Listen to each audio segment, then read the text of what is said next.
How would you go about speaking your beliefs as a Christian with the people who it would offend the most?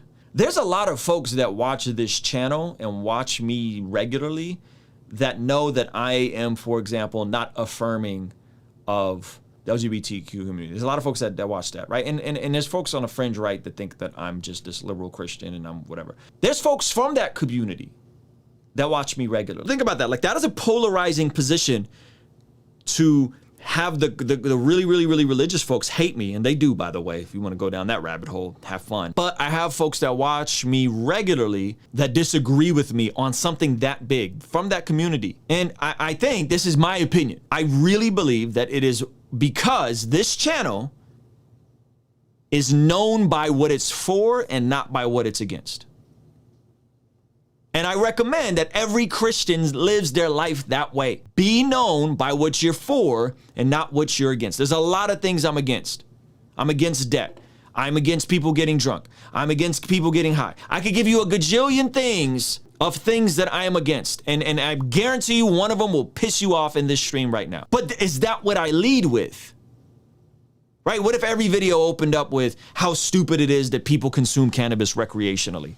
Knowing that there's a bunch of people that are struggling with that or dealing with that or unsure where they are with that, right? I am intentional about leading with the things I am for and the value of following a life surrendered to God and specifically living God's ways. And my view is that if you live God's ways, you will always be in God's will if you're connected to Jesus. But I'll go even deeper, and this is going to get really controversial. I believe that even if you don't know Jesus, but you live his ways, that there's still blessing in that. Not eternal blessing, but there's blessing on this side of eternity. So people can distinguish and say, wait a minute, I don't know about Ruslan's theology and all of his views, but goodness gracious, when I look at what he's encouraging me to do, he's telling me to live God's ways and that I will be in God's will. Now, I don't know about this whole God thing, but basically what I'm telling you is I'm helping people. I'm genuinely trying to help people regardless of their orientation, regardless on their political spectrum, regardless of their views on cannabis or this or that or whatever, right? I hold very conservative views. Most people don't know that because you hear me say something like, I think we can learn from Dave Chappelle. What do you mean you can learn from Dave Chappelle? Dave Chappelle. Right? Or I say like, I don't think there's anything wrong with listening to Kanye. And then the Hulkamaniac Christian comes back. What are you talking about, brother? How dare you? We got to just focus on the Lord and just praise Jesus all the time. You can't listen to Kanye, right? I do. I say these things and people misinterpret it. And therefore they think I'm something that I'm not, as if all I do is drive around blasting Jay-Z with my 6-year-old in the car, listening to Big Pimpin'. It's not that I live like that. It's that I think you're goofy if you think that there's a freaking spirit attached to listening to a rap song. I think you're goofy if you think there's a spirit attached to a pastor having a beer. We're gonna talk about the things that help people, and because I believe that God's legitimately using me to help people, I then can speak to people and give them hard truth. And you know, one of my favorite messages, I mean, there's a whole lot I disagree with you on, but you said this and this and this. And man, did that help me. See, that's the beauty of God's ways, is it not? The beauty of God's ways is that they work. Like God's ways for handling finances work even if you don't know God. Isn't that interesting? God's ways for relationship and restraining yourself to not just follow your earthly carnal pleasures, urges, and just do whatever feels right. That if a non-Christian lives his life with restraint, and there's a whole movement, by the way, called NoFap. It's all about not masturbating, right? And this whole thing, right? And so they're actually applying the principle of celibacy and not masturbating and not indulging in pornography. They're actually applying that, not being led by their urges, by fighting that part of themselves. It's helping, it's working. That's the beauty. They disconnect the Jesus from it. So my heart is like, hey, let's talk about those things that work because they're good. And if they work, then let me tell you who the author and designer of those things is. His name is Jesus, and his ways are better than your ways. And everything the world is looking for and attempting to find is actually found in Jesus.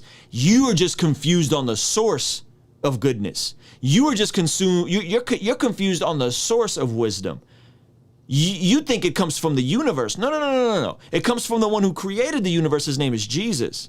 And his ways are better than your ways, and his thoughts are higher than your thoughts. So for me, something like bridging that gap for people, I didn't quite understand that all this self-help manifestation mumbo jumbo is really a perversion and a plagiaristic version of Proverbs. I didn't know that. Okay, well, here's why. Here's the history of the self-help movement and the positive thinking movement and where it came from. And some of that stuff is pagan, but power of positive thinking, go back, do the research. Man, this stuff is a devotional, more or less. Like, go back and look at the power of positive thinking. That's a first self-help book was a devotional written by a pastor.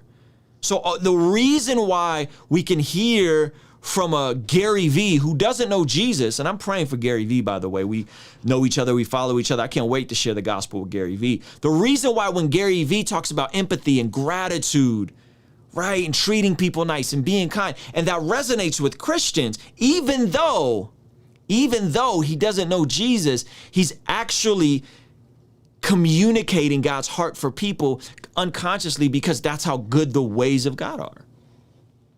That someone that's not a follower of Jesus can actually apply God's principles, because truth is truth, is it not? Whether it's coming from Dave Chappelle or Gary V, truth is truth. Empathy, be nice to people, treat others as you'd want them to treat you. These are principles that are absolutely true because they come from an absolute source. The issue is the world is confused on who that source is. They think it's the universe. It's not the universe, it's Jesus, right? So again, now, if we're leading with that, hey, you know, what are you struggling with? What are you dealing with? What are the challenges in your life? Oh, okay, let me help you with those challenges, and then I can present the truth to you, or present the truth and then help them with the challenges. But what I see Jesus repeatedly doing all throughout the Gospels is he's always helping people. It's really interesting that you don't see Jesus just walking up and just yelling at people and telling them that they're terrible people and that they need to stop being victims and that they need to change their, right? You don't see that. Do you? What do you do? What do you see? You see Jesus meeting people's practical needs. A lot of times, sometimes it's a physical healing, sometimes it's feeding people, sometimes, right? And then there's these hard truths, right? Isn't that interesting? Advice for evangelism in high school. I think this is it. I think you build rapport and relationship with people. So there was like two types of Christians in high school. Three types. There were the Christians that were secretly Christians and you didn't really know about it and they didn't look like anybody else. There was the second type of Christian who was very weird and bizarre and checked out, and they like walked around with this gigantic Bible and they were really intimidating to talk to, and they were nice when you talked to them, but they felt kind of standoffish. And then the third was they were Christians who everybody enjoyed being in their company. Everybody enjoyed being around them. They were reassuring. They may have even been on the prom court or in ASB, student body government, right? Now, I was a hot mess, so I wasn't really either of them. I had so much trauma and I was such an idiot that I was trying to figure out. I would look at like, well, which kind do you want to be? Like, do you want to be the person who's so haughty and removed that you carry on this massive Bible and everybody's afraid to come talk to you? Do you want to be the person that's an undercover Christian? Right? And you're afraid to share your faith? Or do you want to be the person that's just friendly and nice and fun to be around and is always encouraging and speaking up for people that may not be able to speak up for themselves and not letting people get bullied and being courageous, while at the same time not watering down his faith? And if somebody challenges his faith or says something foul about somebody, he's willing to speak up. Like, who do I want to be in the marketplace? Who do I want to be in society? Who do I want to be in culture? I'm not going to be the undercover Christian. Like, nah, like that's just not me. Some folks, that's them. They're trying to be covert. They think they're Donnie Brasco. They're undercover agents for Jesus. I'm not mad at y'all, but that's not me, man. I'm going to tell you what's on my mind. I'm going to tell you what's on my heart. I'm going to be congruent. It's about Jesus, fam. Can you expand on being amongst the world, but not in the world? Sure. Let's like in the world, but not of the world. Jesus was in the world, but he did not sin like the world, right? Paul was in the world, but he did not sin like the world. You see what I mean? So you're in the world, meaning you are aware of what's going on.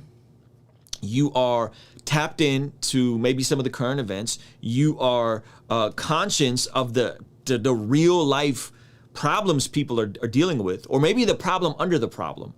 Because I feel like I feel like a lot of what we address here is the problem underneath the problem, right? Like a lot of you guys are like, I'm dealing with masturbation. And I'm like, no, that's the problem underneath the problem, right? The masturbation is one thing. There's a deeper issue there. Let's address that deeper issue there. Why are you dealing with masturbation? Why are you struggling with pornography, right? Which is why we put together the mastermyhabits.com. It's a free course we're doing. Yes, people are promiscuous and hooking up on Tinder. Yes, that's stupid and that's foul, but that's a symptom. There's actually an issue underneath that issue. Let's address the issues underneath those issues. And if you do that, if you do that enough, people will appreciate you for it, right? So you're in the world, but not of the world. If you're in the world, you're willing to add value to the world. Now, where did I pull that from? Well, there's verses about making yourself more useful so that you may win over outsiders. Say, I'll pull up a couple verses so you guys don't think I'm capping. For 1 Thessalonians chapter, and make it your ambition to lead a quiet life. You should mind your own business and work with your own hands, just as we told you, so that your daily life may win the respect of outsiders and so that you will not be dependent on anybody. Boom, there it is. Make it your ambition. Ambition is good. There are some things you should make your ambition. Getting rich, for the sake of getting rich, shouldn't be one of them, but you should make it your ambition to lead a quiet life. Why? You should mind your own business and work with your own hands. Stop being in everybody else's business. Stop being a busybody, right? Just as we told you. So this is something that you repeatedly told the church there, so that your daily life, may win the respect of who? Of people in your congregation? Of more Christians? Of the religious people? No. Work with your own hands, mind your own business, so that your daily life may win the respect of outsiders in the world, but not of the world. So that your daily life may win the respect of outsiders.